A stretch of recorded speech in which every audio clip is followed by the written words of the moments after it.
Hello everyone, welcome to the GS Prakamya. GS Prakamya में आप सभी का स्वागत है। आई होप आप लोग अच्छे होंगे और अपनी स्टडीज को अच्छे से कर रहे होंगे। आज हम लोग डिस्कस करेंगे कुछ इम्पोर्टेंट एमसीक्यू क्वेश्चंस जो कि हमारे बुद्धिज्म यानी बौद्ध धर्म से पूछे जाते हैं एग्जामिनेशन में। और इसमें से कुछ प्रश्न जो है हमारे प्रीवियस ईयर एग्जामिनेशन में, वो चाहे वेरियस कॉम्पिटिटिव एग्जाम में, रेलवे हो, एसएससी हो, उस सब में, बैंकिंग में कुछ ऐसे क्वेश्चन जो फ्रेम हुए हैं उसको आज हम लोग डिस्कस करेंगे। अगर आपने इससे पहले आरंभ सीरीज का बुद्धिज्म का लेक्चर नहीं देखा है तो जाके देख सकते हैं। मैंने उसको डिटेल्ड में जितना भी लूसेंट में बुद्धिज्म के बारे में है वहां पर पढ़ाया है, वहां पर आप जाके देख सकते हैं। फिर इसको अटेंड करेंगे तो आई होप, मेरा पूरा यह भरोसा है कि आप लोग सारे के सारे क्वेश्चन अटेम्प्ट कर पाएंगे। तो आइए स्टार्ट करते हैं अपने इसको। The first Buddhist council was held at Kashmir, Rajgriha, Pataliputra, Vaishali. आप सभी को पता है कि 4 बुद्धिस्ट काउंसिल हुई थी। तो पहली बुद्धिस्ट काउंसिल जो थी वह किस जगह पर हुई थी?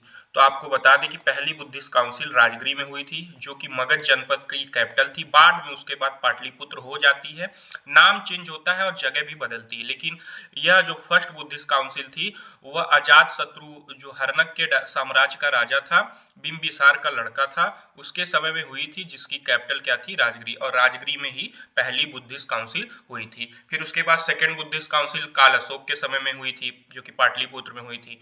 थर्ड बुद्धिस्ट काउंसिल भी वहीं पर हुई थी। Fourth Buddhist council third Buddhist council Vaishali में हुई थी। फोर्थ बुद्धिस्ट काउंसिल कश्मीर में हुई थी। तो ध्यान देने वाली चीज है।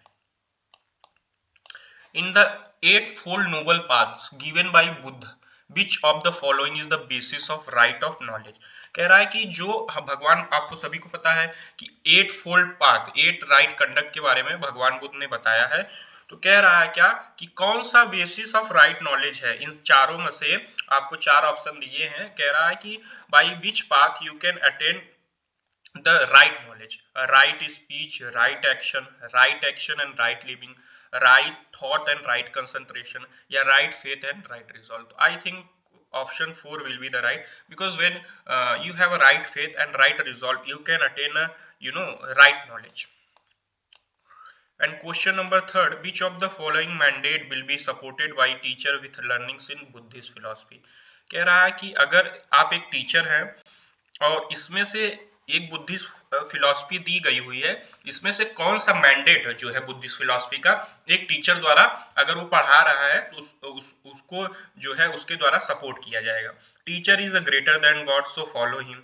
Always strive for attaining the best in life. Be your own guide in life, and experiences are great teachers. So I think be your own guide is uh,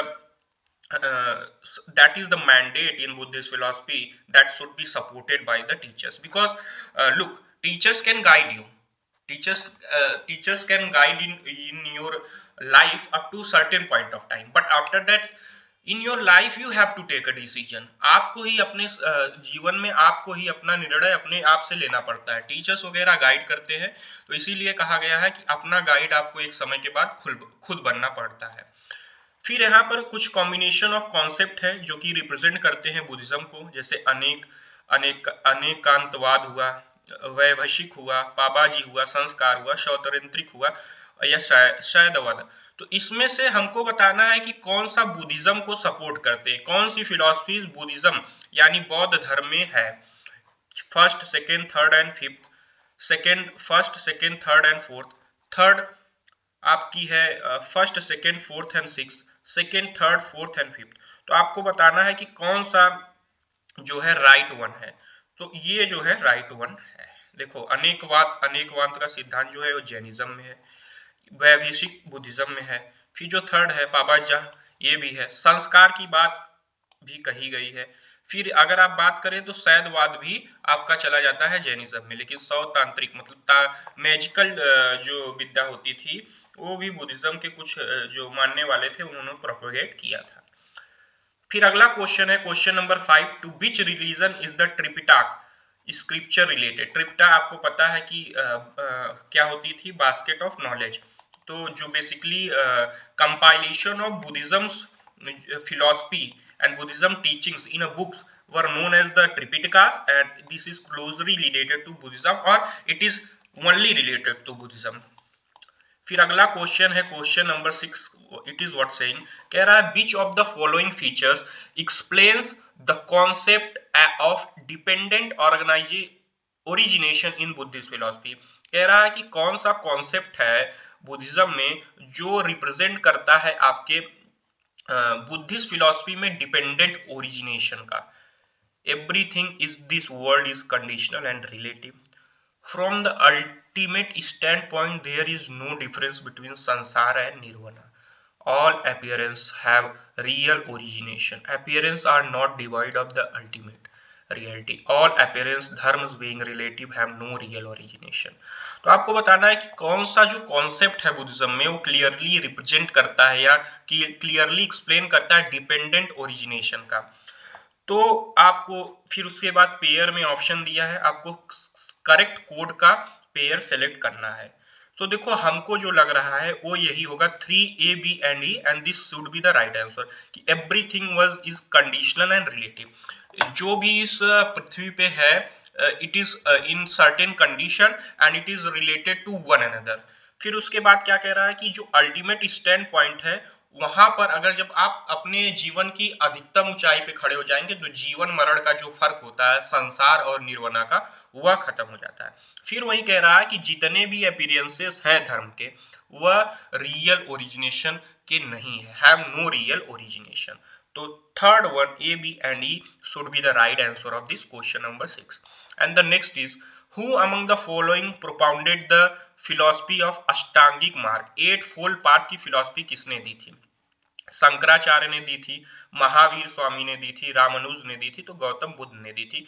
8 fold teachings Gautam Buddha ने दी थी। ये बौद्ध धर्म की जो 8 फोल्ड टीचिंग्स है वो काफी इंपॉर्टेंट है जिसके द्वारा आप क्या है अटेंड कर सकते हैं निर्वाणा को। अब अगला क्वेश्चन है क्वेश्चन नंबर 8, काल चक्र is associated with which religion. जो काल चक्र है वह किस धर्म से जुड़े हुए हैं? तो बुद्धिज्म से जुड़े हुए हैं। आपको बता दें कि जो काल चक्र थे इन्होंने बुद्धिज्म को प्रैक्टिस किया था और जो गिल्ड लाइनेज था उसकी स्थापना ही इनको मानी जाती है। जो तांत्रिक प्रैक्टिस होती थी काल चक्र ने ही उसको दिया था बुद्धिज्म में। 9, from which movement Gautam Buddha propagated his divine knowledge of Buddhism to the world? Humayun's tomb, Mahabodhi temple complex, Qutub Minar या रेड फोर्ट कॉम्प्लेक्स। तो ये महाबोधि टेम्पल कॉम्प्लेक्स से ही इन्होंने अपनी डिवाइन नॉलेज को, आज के समय में महाबोधि टेम्पल कॉम्प्लेक्स कहते हैं उसको। फिर क्वेश्चन नंबर 10 है, 10 क्वेश्चन क्या कह रहा है, सेलेक्ट द करेक्ट ऑप्शन या select the correct 4th, 8th and 12th link in the 12 links of suffering according to the Bauddh philosophy. कह रहा है कि 12 जो है बौद्ध फिलॉसफी इन लाइफ की सफरिंग बताई गई है, उसमें से आपको बताना है कि जो 4th है, 8th है, 12th है वो उसके पेयर के हिसाब से बताना है। तो आपको बता दें कि बुद्धिज्म में जो 12 सफरिंग दी गई हैं वो ये है, इग्नोरेंस होता है, फिर संस्कार होते हैं, कॉन्शियसनेस होता है, नेम एंड फॉर्म होता है, 6 सेंस ऑर्गन्स होता है, कांटेक्ट होती है, फीलिंग होता है, क्रेविंग होता है, उपदान होता है, भव होता है, जाति होता है, फिर जरा मरना होता है। अगर आपने नहीं पढ़ा है तो लूसेंट में एक था कि जो 14 सफरिंग है लाइफ की उसमें बताया गया है। तो आपको बताना है वही कि 4th और 8th और 12th पेयर में कौन आता है। तो 4th में नेम एंड फॉर्म आ गया, ठीक, इसमें देख रहा है, नहीं दे रहा है। फिर एक मिनट, क्या बोल रहा है, 4th, 8th and 12th link in the 12 links of the suffering according to Buddha philosophy.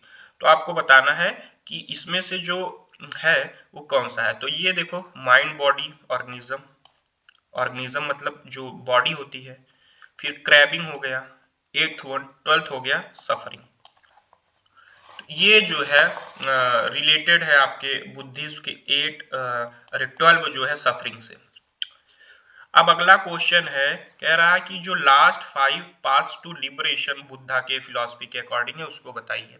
Right concentration मतलब सम्यक समाधि, राइट एफर्ट सम्यक व्यायाम, राइट माइंडफुलनेस सम्यक स्मृति, राइट लिवलीहुड सम्यक अजीव, राइट कंडक्ट या सम्यक कर्मंत। आपको बताना है कि जो 5 पाथ्स हैं लिबरेशन के बुद्धिस्ट फिलॉसफी में वो कौन कौन से हैं, करेक्ट ऑर्डर में उनको आपको सुमेलित करके बताना है। तो this must be the right conduct, पहले तो आप कोई भी करेंगे तो आपको राइट कंडक्ट करना पड़ेगा। फिर उसके बाद आपको अपनी दिनचर्या अच्छी रखनी पड़ेगी, लाइट लिवलीहुड। फिर उसके बाद आपको राइट एफर्ट करना पड़ेगा लाइफ में, ठीक ना। फिर उसके बाद आपको राइट माइंडफुलनेस मतलब अच्छी स्मृति रखनी पड़ेगी। फिर आपको राइट कंसंट्रेशन। तो आई थिंक अब ये मैच कीजिए, इसमें है EDBCA, तो हमको लग रहा है third will be the right answer. तो ये कुछ इंपॉर्टेंट क्वेश्चंस थे बुद्धिज्म फिलॉसफी से या बुद्धिज्म बौद्ध धर्म से रिलेटेड, जिसको हमने किए हैं। अगर आपने बुद्धिज्म का लेक्चर नहीं देखा है जाके देखिए, और कहीं से भी क्वेश्चंस और आप अगर आपको मिल पा रहे हैं, जैसे अगर आप कोई बुक खरीदे होंगे जो प्रीवियस ईयर पेपर की होगी, चाहे रेलवे की होगी, एसएससी की होगी या बैंकिंग में, तो उसमें जो भी जीएस क्वेश्चंस हैं बुद्धिज्म से रिलेटेड उसको प्रैक्टिस करने की कोशिश कीजिए। और एक बारी अगर आपने लेक्चर नहीं देखा है तो उसको जाके देखिए। आरंभ सीरीज बहुत ही अच्छी सीरीज है, हम लोग कोशिश कर रहे हैं कि जो लूसेंट है उसको पूरा इस सीरीज के तहत कवर करें। अगर नहीं भी आप देखने का मन कर रहा है तो आप प्लीज़ अगर कोई लूसेंट की बुक है तो उसको ही उठा के पढ़िए और उसके बाद क्वेश्चन प्रैक्टिस कीजिए। और हाँ, अगर आपको वीडियो अच्छी लगी हो तो लाइक करें, सब्सक्राइब करें और शेयर करें। और कोई भी कमेंट हो तो सजेशन में पिन करें, हम लोग उसको देखेंगे और सुधार करने की कोशिश करेंगे। धन्यवाद सभी को। Thank you everyone, thank you student.